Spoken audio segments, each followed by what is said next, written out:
Зайсангийн гүүрийг шинжилэн засварлах ажил 92%-тай үргэлжилж байна. Тус гүүрийг барих ажлыг гүйцэтгэхэд ажлын хүч дутмаг байгаач эх 7 дугаар сард ашиглалтад оруулна гэдгийг албаныхан мэдээллээ. Нийслэлчүүдийн толгой хөвтгсөн төгжрлийн гол зүгүүдийн нэг бол Зайсангийн гүүр байсан.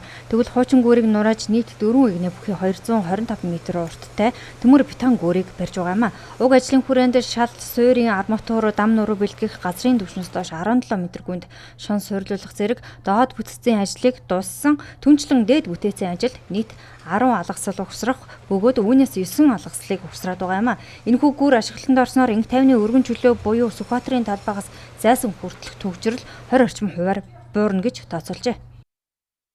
Одоо Чингисийн өргөнчлөөс явж байгаа те төв инх тайвны өргөнчлөөнөөс урагшаа явж байгаа Зайсан чиглэл рүү явж байгаа хөдөлгөөнийг ганц барьж байгаа урсгал маань өөрөө Зайсангийн гүүр байсан.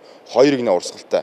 Явсаар байгаа 4 игнэ урсгалч яваа 2 игнээр ороод ихтер энэ дээр ботлнек буюу хамгийн гол яг занглаа нь энэ дээр байсан учраас энийг бодвол террористыг хамааж мэдж байгаа байнга ингээ нэг чигийн хөдөлгөөнөөр оруулж татдаг ч юм уу те эд ачааллын үеэр баруун хойноос урагшаа урдаас хойшоо гэдэг эд ачааллын үеэр нэг чигийн хөдөлгөөнд оруулдаг байсан.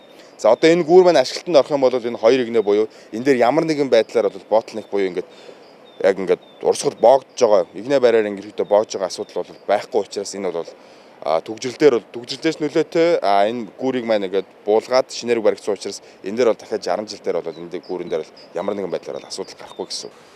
Тухайн гүүрэн байгууламжийг хугацаанд нь ашиглалтанд оруулахад хүний нөөцийн асуудал чухал байгааг гүйцэтгэгч компани төлөөлөл онцолсон.